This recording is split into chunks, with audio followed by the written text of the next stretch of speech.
बड़े विलंब से इस प्रेस कॉन्फ्रेंस को आरंभ करने के लिए, जैसा कि आप जानते हैं,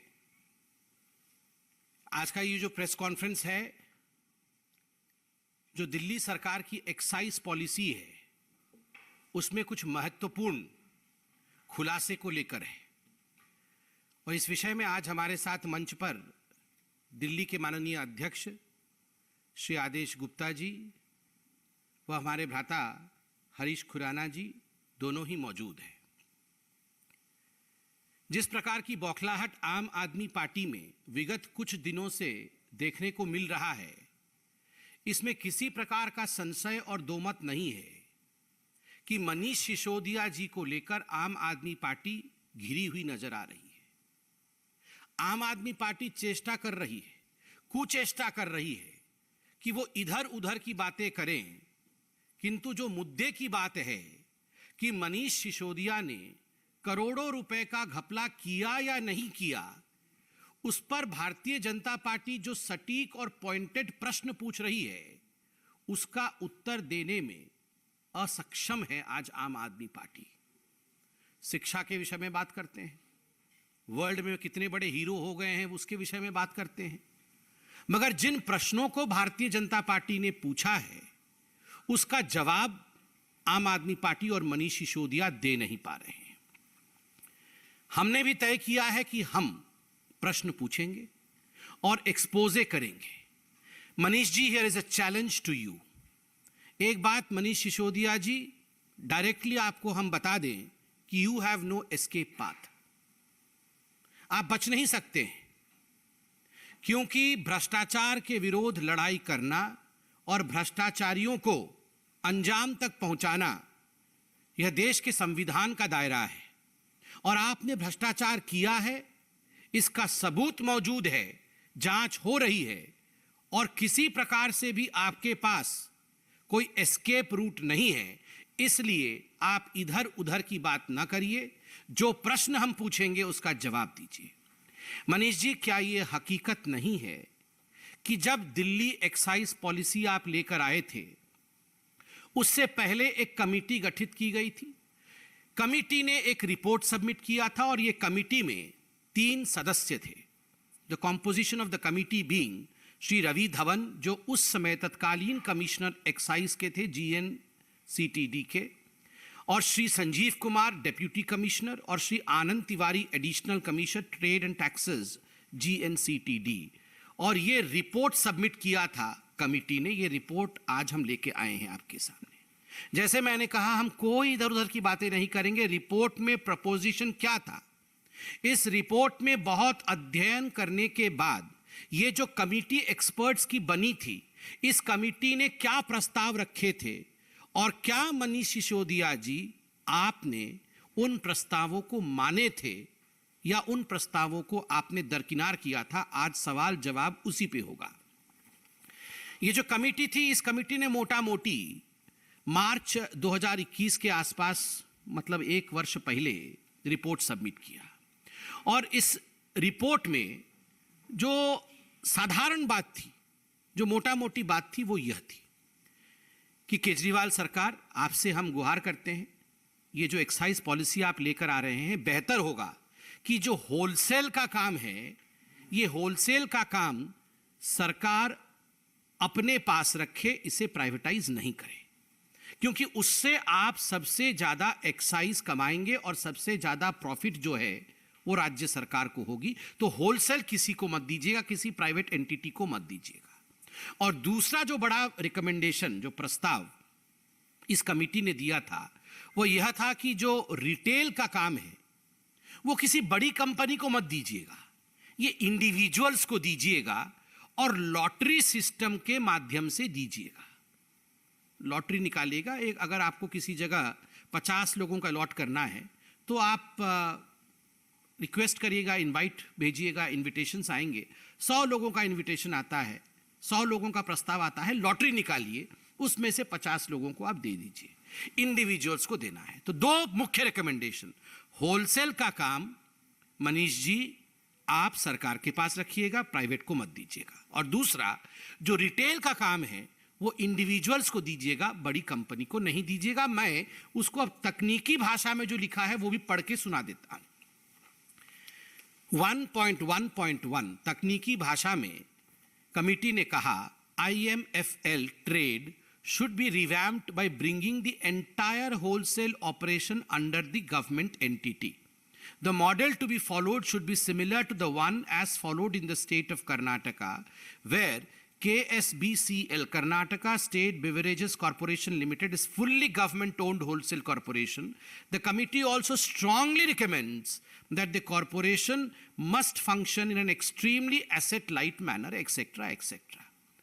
मैं पूरा नहीं पढ़ रहा हूं, मगर जो मुख्य विषय है कि ये होलसेल का काम दूसरे राज्यों में भी, कर्नाटक का उन्होंने उदाहरण दिया कि यह सरकार ने अपने पास रखा है, इसलिए इसको प्राइवेटाइज मत करिएगा, उससे आपको ज्यादा बेनिफिट होगा। It should be under the government entity. Manish ji, प्रश्न नंबर 1, क्या आपने इस रिकमेंडेशन को, जो कमिटी ने रिकमेंडेशन दिया था, उस रिकमेंडेशन को आपने माना? क्या होलसेल का काम आपने सरकार के पास रखा? नहीं रखा। आपने इसे प्राइवेट प्लेयर्स को दिया और उसके कारण बाद में जो हुआ वो हम सब जानते हैं। और बंधुगण, ये जो प्राइवेट प्लेयर्स को दिया, मनीष सिसोदिया और अरविंद केजरीवाल ने ये होलसेल का काम, यह भी बिना टेंडर किए दिया। कोई टेंडर प्रोसेस फॉलो नहीं किया, बस यारों को दे दिया। रेबड़ी बट रही थी, तुम मेरे यार हो, ये ले जाओ। और बिना पब्लिक नोटिस के दिया, कोई नोटिस भी नहीं इशू किया कि हम इस प्रकार से एक प्रस्ताव चाहते हैं, जो जो इसके लिए एलिजिबल है आप प्रस्ताव लाइए, हम उस प्रस्ताव में से सबसे ठीक प्रस्ताव को टेंडर देंगे या होलसेल का यूनिट देंगे। ये सब कुछ नहीं किया। बिना टेंडर के, बिना पब्लिक नोटिस के अपने यारों को होलसेल का काम दे दिया, सरकार के पास नहीं रहा। प्रश्न नंबर 1, क्या सरकार के पास रखा? और रखा नहीं तो रिकमेंडेशन के बावजूद क्यों नहीं रखा? दूसरा, जो दूसरा रिकमेंडेशन था वो रिटेल को लेकर था। जैसे मैंने आपको बताया था, उन्होंने कहा था रिटेल का काम बड़ी बड़ी कंपनियों को नहीं देके इंडिविजुअल्स को देना है और लॉटरी के माध्यम से देना है। इसमें बड़े अच्छे तरीके से उन्होंने समझाया है 1.3.1 में, the focus should be on preventing any monopolistic tendencies in the liquor trade, and therefore not only there should be a regular rotation of licensees, but also the licensees should be granted to only eligible individuals who fulfill a certain criteria, so that there is little scope for proxy ownership or control that is gained through operation of companies and firms with dummy directors or partners. बड़े स्पष्ट रूप से उन्होंने कहा कि अगर आप individuals को देते हैं तो यह फायदा है, इंडिविजुअल्स को नहीं देकर बड़ी कंपनी को देंगे तो क्या नुकसान है, यह भी कमिटी ने कहा। कमिटी ने क्या कहा? The drawbacks of this model, मतलब बड़ी बड़ी कंपनियों को देने से जो ड्रॉबैक है उसको बड़ी कंपनियों के लिए उन्होंने कहा है licence to limited entities.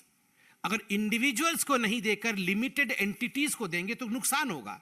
The drawbacks of this model are that there is highly prone to cartelization and market capture by limited number of licensees. Cartelization हो जाएगा, करप्ट लोगों का ग्रुप बन जाएगा और मार्केट कैप्चर हो जाएगा।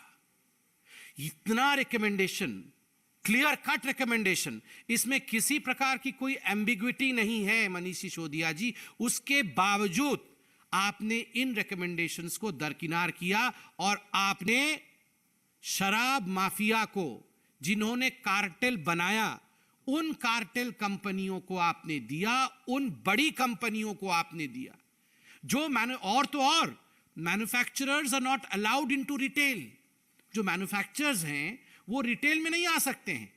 आपने कमीशन लेके मैन्युफैक्चरर्स जो थे उनको रिटेल में लेके आके, इंडिविजुअल तो दूर, मैन्युफैक्चरर्स को भी इन्वॉल्व कर दिया। और तो और जो ब्लैक लिस्टेड कंपनियां थी उनको भी आप लेके आके इन्वॉल्व करते हैं। क्यों? क्योंकि मोटा माल मिला।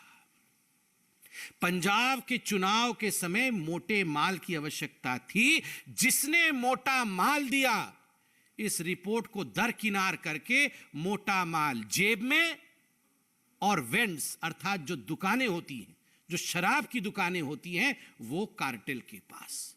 आप सोचिए, ओपन एंड शट केस है जी, कोई लंबा चौड़ा केस नहीं है।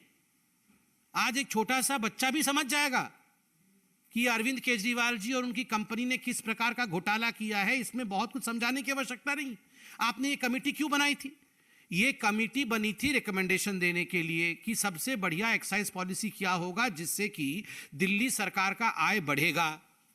आप तो बोल रहे थे हमने तो कमाल कर दिया जी, हम तो ऐसे एक्साइज पॉलिसी लेके आए हैं, हमारी तो नौगुनी जो है इनकम बढ़ जाएगी। वर्ल्ड का बेस्ट है, सब कुछ तो इनका वर्ल्ड का बेस्ट ही होता है, इनका वर्ल्ड का दूसरा नंबर कुछ होता ही नहीं है, ये वर्ल्ड का सबसे बेस्ट ही होता है सब कुछ। अरविंद केजरीवाल जी जो भी करते हैं वो वर्ल्ड का बेस्ट होता है, दुनिया का नंबर 1।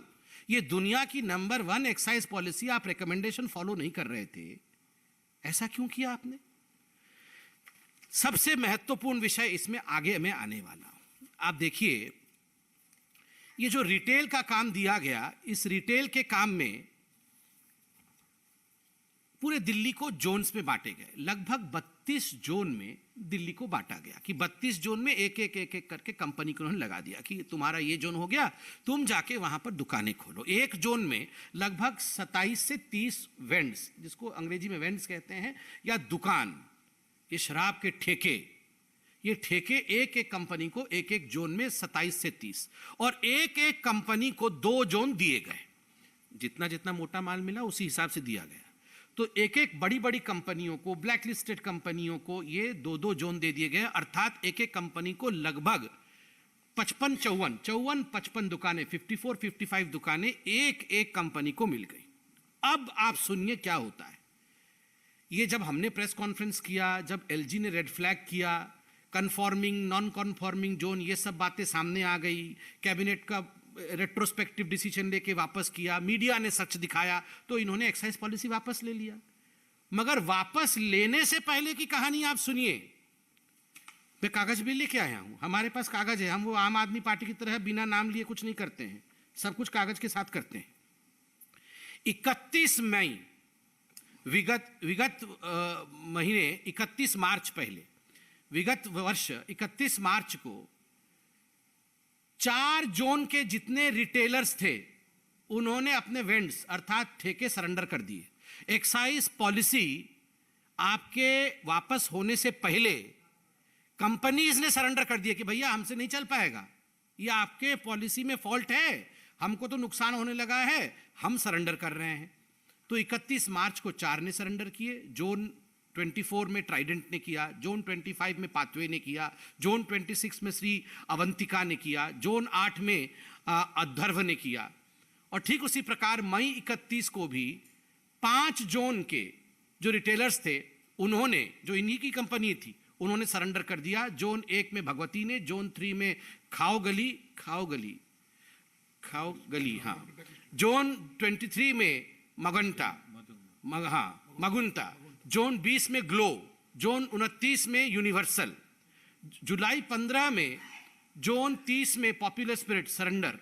ठीक उसी प्रकार जुलाई 31 में 1 2 3 4 5 6 7 8 9 पॉलिसी विड्रॉ हो उससे पहले 9 रिटेलर्स ने सरेंडर कर दिया है।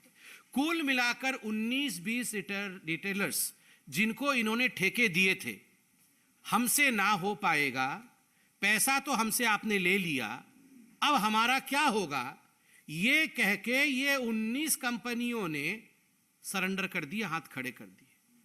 तब जाके इन्होंने दिल्ली एक्साइज पॉलिसी वापस लिया। मतलब इनकी तो एक्साइज पॉलिसी पहले से बैठ गई थी। इनकी खुद की कंपनियां जिन्होंने इनको पैसे दिए थे, कमीशन दिए थे, वो तो खुद सरेंडर करके बैठे हुए। आप बताइए, 19 जोन के लोग सरेंडर कर रहे थे और मार्च के महीने से सरेंडर कर रहे थे। किस हिसाब से मनीष सिसोदिया और इनके तमाम लोग जो प्रेस कॉन्फ्रेंस कर रहे थे और कह रहे थे करोड़ों करोड़ों रुपए का नंबर 1 दुनिया का प्रॉफिट हमें हो रहा है, कैसे हो रहा था? आपके तो खुद के लोग यहां सरेंडर कर रहे हैं, एक्साइज पॉलिसी वापस लेने से पहले सरेंडर कर रहे हैं। मनीष जी, इसमें जो प्रश्न उठते हैं वो निम्नलिखित है। पहला प्रश्न है कि क्या यह हकीकत नहीं है कि एक कमेटी बनाई गई थी पहला प्रश्न है, ये आवाज हुई, मनीष जी सुन रहे हैं। पहला प्रश्न है कि क्या यह हकीकत नहीं है कि कमेटी बनी थी? दूसरा प्रश्न है, क्या यह हकीकत नहीं है कि होलसेल और रिटेल को लेकर कमेटी ने जो रिकमेंडेशन दिया आपने उस रिकमेंडेशन को दरकिनार किया? तीसरा प्रश्न है, मनीष जी आपने ये जो रिकमेंडेशंस थे उनको दरकिनार किसके कहने पर किया और क्यों किया? क्या यह हकीकत है कि मोटा माल कमाने के चक्कर में आपने इन रिकमेंडेशंस को दरकिनार किया? अंतिम, क्या यह हकीकत नहीं है कि दिल्ली एक्साइज पॉलिसी जो आपने विड्रॉ किया उससे पहले 19 रिटेलर्स ने सरेंडर किया था? और एक अंतिम प्रश्न जो बहुत महत्वपूर्ण है, आप लोग देखिए, ये जो जोन में डिस्ट्रीब्यूट हुआ, एक एक कंपनी को दो जोन में 54-55 ठेके मिले। एक जोन में लगभग मिनिमम 250 करोड़ रुपया का फायदा होता है, 250 करोड़ रुपए वहां से मिलते हैं। तो कुल मिलाकर के आपने ये जो 4 जोन है, तो 4 जोनों में 1000 करोड़ रुपए का एक तरह से इसमें पूरा घालमेल हो रहा था। आप मुझे ये बताइए, अगर 19 कंपनियों ने सरेंडर किया है, 5 जोन में किया है, तो आपको कायदे के हिसाब से जो H2 था, जो सेकंड बिडर था, उसको बुला लेना चाहिए था कि भैया H1 से नहीं हो पाया, उन्होंने सरेंडर कर दिया है, H2 आओ आप संभाल लो। आपने H2 को क्यों नहीं बुलाया? आप H1 पे ही क्यों अटके रह गए? आप H1 पे और उसी कंपनी पे इसलिए अटके रह गए क्योंकि मोटा माल H1 से ही आया था। मोटा माल दूसरी कंपनी से आता तो आप उससे बुलाते, कमीशन जिससे लिया उसी के साथ डीलिंग। रूल को छज्जे पर रखा, जो H2 था उसको तुरंत बुलाना था, H2 को नहीं बुलाया। तो मैं from this high table of Bharatiya Janata Party challenge Mr. Sishodia immediately after this press conference. You should hold a press conference and you should answer the 6 questions that we have asked you. जो 6 प्रश्न हमने पूछा है, सिसोदिया जी तुरंत एक press conference करके, इधर उधर की बात, आप वर्ल्ड के बेस्ट शिक्षा मंत्री हैं, मंगल ग्रह, सूर्य ग्रह, वो सब आपके अधीन आते हैं, वो सब अलग बात है, मगर आप एक्साइज मिनिस्टर के नाते क्या कर रहे थे उसका जवाब आप दीजिए, बिल्कुल पॉइंटेड जवाब दीजिए। और मैं आप लोगों से भी निवेदन करूंगा, पॉइंटेड प्रश्न पूछकर उनसे पॉइंटेड जवाब निकालिए, इधर उधर की बात करने से मना करिए उनको। अब एक प्रश्न तो अरविंद केजरीवाल कैसे छूटेंगे, किंगपिन तो अरविंद केजरीवाल है। एक अरविंद केजरीवाल जी के लिए भी प्रश्न है। अरविंद जी, क्या यह हकीकत नहीं है कि आपको यह सब कुछ पता था? यू न्यू ऑल दिस, कि इसमें घोटाला हो रहा है, शुरू से ही आप जानते थे। और इसी कारण से जब ये फाइलें एलजी के पास जाती थी तो इन फाइलों में आपके हस्ताक्षर नहीं होते थे। आप किसी भी डीटीसी के बस प्रोक्योर होंगे, एक्साइज पॉलिसी, ये जितनी चीजें होती हैं उसमें अरविंद केजरीवाल जी कभी हस्ताक्षर नहीं करते हैं। एडिशनल सेक्रेटरी या जॉइंट सेक्रेटरी से हस्ताक्षर करा के भिजवा देते हैं। रूल बुक तो स्पष्ट रूप से कहता है कि अगर सीएम स्टेशन में है, कोई अर्जेंट मैटर नहीं है, तो आपको हस्ताक्षर करके एलजी के पास भेजना चाहिए, वरना यह वाजिब नहीं है, दिस इज नॉट लीगल। मगर आपने जिस प्रकार से, और कल एलजी साहब की यह चिट्ठी आपने दिखाया है मीडिया में, dear Shri Arvind Kejriwal ji, it has been observed that in recent months a significant number of proposals as a matter of routine have been submitted by your office for my approval or for my opinion under Article 239AA4 of the Constitution by your Joint Secretary or Additional Secretary with remarks, Honorable CM has seen and approved the proposal without specifying any grounds of urgency warranting such a communication. आगे आप सबने दिखाया है, कल की चिट्ठी है, इसलिए मैं इस पर विस्तार से नहीं जा रहा हूं। हस्ताक्षर नहीं होते थे, केवल सीएम ने दूर से देख लिया है। और ये अरविंद केजरीवाल जी वैसे व्यक्ति हैं, जैसे ही धरपकड़ होगी खुलासा हो जाएगा, अरे एडिशनल सेक्रेटरी भी मिला हुआ है। ये जो एडिशनल सेक्रेटरी और जॉइंट सेक्रेटरी चिट्ठी लेके चले जाते थे एलजी के पास, ये भी मोदी जी से मिले हुए हैं। मुझे फाइल 10 फीट की दूरी से ऐसे दिखाया था, इसलिए मैंने पढ़ा नहीं उसके अंदर क्या लिखा हुआ था। ये क्या दुनिया को बेवकूफ समझते हैं? एक चीफ मिनिस्टर है, ये एलजी के पास इतने बड़े बड़े प्रपोजल भेज रहे हैं और उन पे हस्ताक्षर नहीं हुई। ही हैज सीन, ऐसे होता है क्या?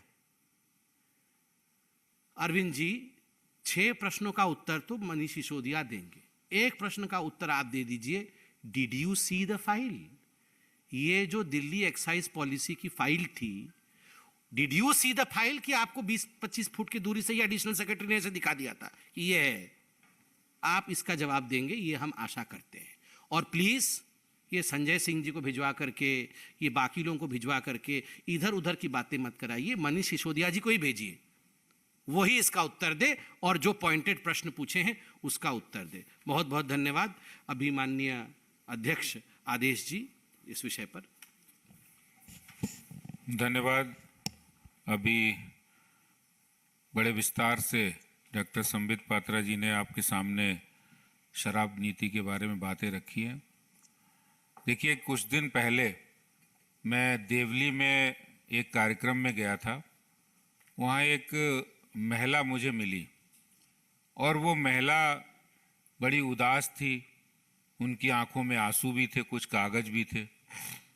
तो मैंने उनसे पूछा कि क्या कारण है। बोली कि मेरा बेटा बीमार है, मैं उसका इलाज कराना चाहती हूँ। मेरे पति की कुछ दिन पहले मृत्यु हो गई है, 2 बेटियां हैं, उनकी शादी करनी है और बेटा अकेला कमाने वाला है। लेकिन जब से देवली के अंदर ये शराब का ठेका खुला है, उसको शराब की लत लग गई है और वो शराब बेहताशा पीने लगा है। और शराब पीते पीते इतना पीने लगा कि अस्पताल पहुंच गया है और मैं उसका इलाज कराऊं, मेरे घर में पैसे नहीं, खाने को कमाने वाला एक ही है, 2 बेटियां, उनकी शादी करनी है। तो हमने कुछ कार्यकर्ताओं को बोला कि भाई आप घर में मदद कीजिए इनकी। और उसके बाद हमने उनकी लड़के की फैक्ट्री मालिक से बात की। मैंने कहा आप उनका नंबर दीजिए और उनसे मैंने जब बात की, मैंने कहा आप ये बताइए मैनेजर साहब कि ये बच्चा जब नहीं आता है तो आपको इंटीमेट करना चाहिए। बोले सर क्या बताऊं कि जब से एक बोतल पे एक बोतल फ्री मिलने लगी, हमारे फैक्ट्री में काम करने वाले अधिकांश लोग, वो फैक्ट्री में मजदूर जो काम करते हैं, वो शराब की दुकानों पे लाइनों पे खड़े थे। तो बहुत सारे लोगों से जब ये पता लगा कि फैक्ट्रियों में भी ये होने लगा, मुझे बहुत दुख भी हुआ और गुस्सा भी आया। उस महिला की आंखों में आंसू देखकर तकलीफ भी हुई कि केजरीवाल जी ऐसी शराब नीति ले आए जो लोगों के घरों को उजाड़ दिया। और मैं आपको प्रत्यक्ष बता रहा हूं, प्रीति और नीति नाम की 2 महिलाएं देवली के अंदर, जिन्होंने जब विरोध का झंडा उठाया देवली के उस ठेके के खिलाफ, तो उनको गुंडों से पिटवाया गया।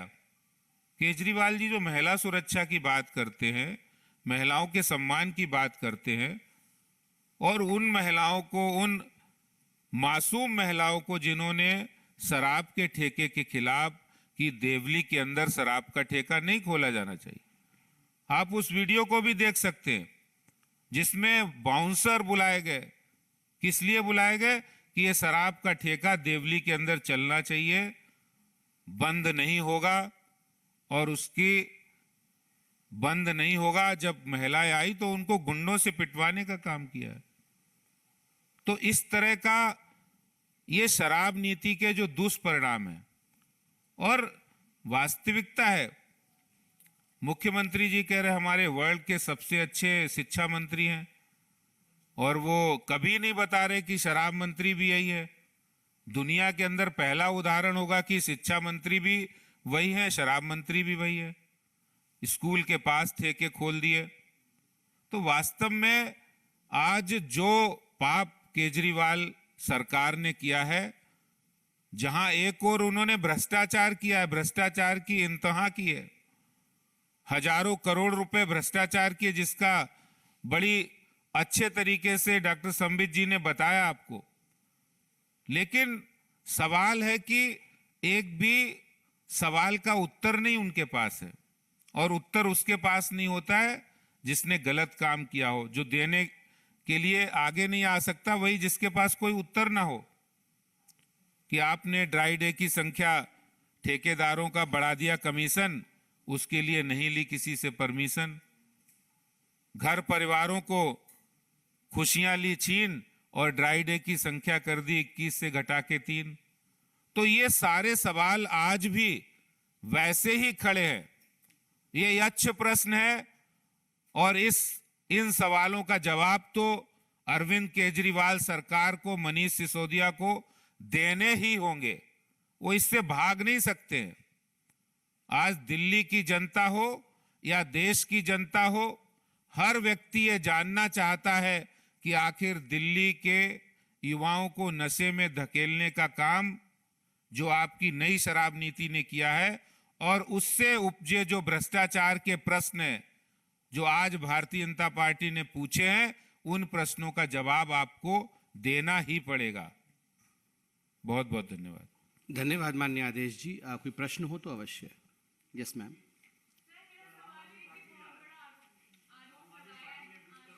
मैडम को हो जाए फिर आपका।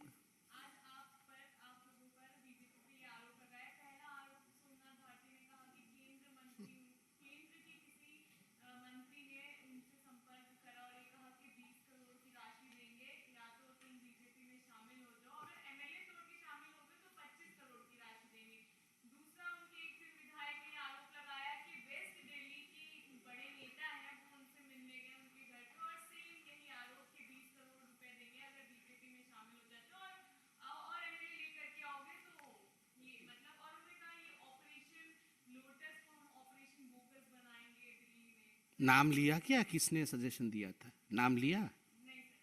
अच्छा, ये आम आदमी पार्टी ने बिना नाम लेके प्रेस कॉन्फ्रेंस किया? मतलब किसी ने बताया सिर्फ ऐसे? अच्छा, देखिए, मुझे तो, हम तो आजकल उनका प्रेस कॉन्फ्रेंस देखते नहीं हैं, क्योंकि मैंने जैसा आपको कहा, कहीं ना कहीं इधर उधर की बातें और जिस प्रकार से एक भड़के हुए तरीके से ये आम आदमी पार्टी वाले आजकल प्रेस कॉन्फ्रेंस कर रहे हैं, मन में तो कहीं ना कहीं तिनका छुपा हुआ है। मन में एक गिल्ट कॉन्शियसनेस है। देखिए, आम आदमी पार्टी वाले वो हैं जो लोग, आप याद करिए, अरविंद केजरीवाल जी जब जिन्होंने राजनीति आरंभ की थी तो एक कार में आते थे, नीले रंग की कार में, और कुछ था नहीं उनके पास, घर भी नहीं था, लेंगे भी नहीं बोल रहे थे। और बाकी सारे विधायक और मंत्री वो सब कोई ऑटो में लटक के आ रहा है, कोई किसी के स्कूटर के पीछे बैठ के आ रहा, बोलते कुछ है ही नहीं इनके पास। ये सब बेचारे इतने गरीब थे और कितने साधारण थे, नहीं याद है ना आपको? ऑटो में लटक के भी आ रहे थे, मुझे याद है। 2 लोग ऑटो में बैठे भी नहीं थे, बोल रहे बैठने के लिए सीट नहीं, हम इतने आम हैं, हम लटक के ही आएंगे। कहाँ गए ये सब? अब इनको सब 25-25 करोड़ का ऑफर दे। अरे कोई बीजेपी वाला ऑफर नहीं दे रहा है, ये शराब माफियों से 25-25 करोड़ खा करके इनको आदत पड़ गई है। ये सब इनके जो ये शराब माफिया वाले जो मित्र हैं, इनसे सबको 20-20 करोड़ मिला होगा जरूर, और फोन भी शराब माफिया का आ रहा होगा कि तुम्हारे एरिया में मेरा 20 ठेके थे, अब 20 करोड़ ले लो, कैसे भी करके चालू करो। उसी को ये हमारे नाम पे चस्पा करने की कोशिश कर रहे। इनको बोलिए ना, नाम दिखाएंगे। और कोई प्रश्न? Yes.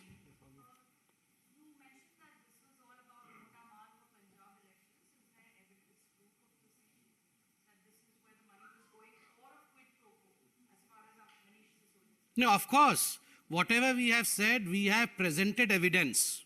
We have presented hardcore evidence of the fact that, number one, there were recommendations. There were recommendations by a committee of experts set on the excise policy as to how the excise policy was to operate to generate maximum profit for the state.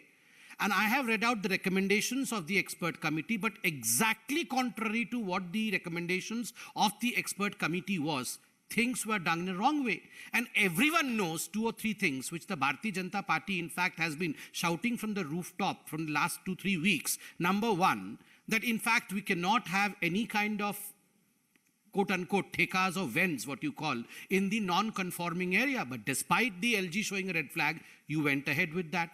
Despite the fact that blacklisted company cannot be put into the market, you in fact sent the blacklisted company into the market. Despite the fact that the cartels should not be formed was one of the recommendations, cartels were formed. Manufacturers cannot enter into retail. This is something which is known to almost everyone. You are in the government, but you allowed manufacturers to enter into retail. Why? Why? It is a commonsensical thing that without any quid pro quo, would someone jump this line? Will they cross the Rubicon? Will they take all this to their heart without getting any profit? Now the onus lies with the Aam Aadmi Party. Onus lies squarely upon the shoulders of Mr. Manish Sisodiya to prove that he has not been involved in any quid pro quo. Otherwise, why did he jump the Rubicon?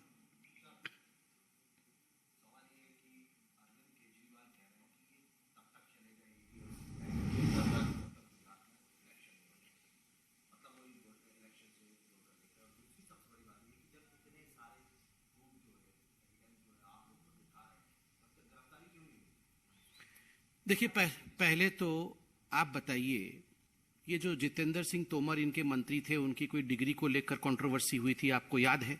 उस समय भी BJP ने press conference किया था तो अरविंद केजरीवाल जी ऐसे ही आ गए थे और कह रहे थे ये तो भारतीय जनता पार्टी मुझे प्रधानमंत्री बनना नहीं देना चाहती है, इसलिए ये सब इस प्रकार से कर रही है। मैं तो बहुत ही अच्छा हूं जी, और ये जितेंद्र सिंह तो बहुत ही अच्छा है, इसने तो पता नहीं कौन सी डॉक्टरेट भी कर रखी है। और उसके बाद सब टाइफिश हो गया। जैसे कोर्ट में जाके सब बिहार में गए डिग्री लाने, डिग्री मिली नहीं, जितेंद्र सिंह हट गए। और फिर ये जो राशन कार्ड वाला मंत्री इनका कौन था, संदीप, अब बताइए, जब संदीप कुमार पकड़े गए तो बोले थे ये इससे बढ़िया आदमी तो दुनिया में नहीं है, ये वर्ल्ड का नंबर 1 राशन कार्ड मंत्री है। और फिर बाद में जब वीडियो सामने आ गया बोले ओ चले हटाओ, चुपके से हटा दिया उसको। फिर ये बोल रहे थे और कौन सा उनका पंजाब, हाँ आसिफ, वो भी वर्ल्ड का नंबर 1 था। ये सारे वर्ल्ड के नंबर 1 थे। जैसे ही वीडियो आ जाता है और जैसे ही सच्चाई सामने कोर्ट में चला जाता है मामला, फिर कुछ नहीं बोलते हैं। नहीं, देखिए, जो गिरफ्तार करना, एजेंसियां काम करना, ये बीजेपी का नहीं है, ये अरविंद केजरीवाल वही है जो याद है ना आपको, एक काला रंग का सूटकेस, उस सूटकेस के अंदर कहते थे शीला दीक्षित की सारी कारगुजारियां इसी के अंदर है, मैं आऊंगा इसको निकालूंगा। क्या हुआ? ये अरविंद केजरीवाल वही है जिसने 13 लोगों की लिस्ट जारी की थी। नंबर 1 पे लालू प्रसाद यादव, देश का सबसे बड़ा, मुझे बोलते हुए कष्ट हो रहा है मगर ये इन्होंने कहा था ये सब चोर है जी, देश का सबसे बड़ा चोर तो लालू प्रसाद यादव है, शरद पवार है, ये सब पी चिदम्बरम सबसे बड़ा चोर है। सबसे पहले जाके लालू प्रसाद यादव से गले में कैसे पपिया झपिया कर रहे थे हैं? उस समय जाके पपिया झपिया, ये हम लोग को मत सिखाएं और जाके कोर्ट में लड़े। ये आर्टिकल निकलवाते रहते हैं इंटरनेशनल न्यूज़पेपर में। देखिए, ये लोग सारे एक्सपोज हो चुके हैं, अब सब लोग जानते हैं ये क्या है। अच्छा, मेरा खत्म भी नहीं हुआ, उन्होंने कर दिया है।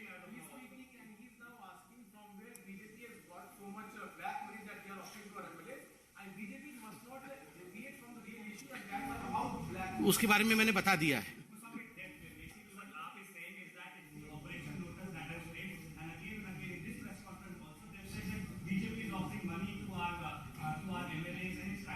There is only one operation, operation liquor gate. तू इधर उधर की बात ना कर, ये बता ये ठेके से कितने पैसे कमाए मनीष सिसोदिया जी और ये मोटा माल गया कहां? Thank you so much.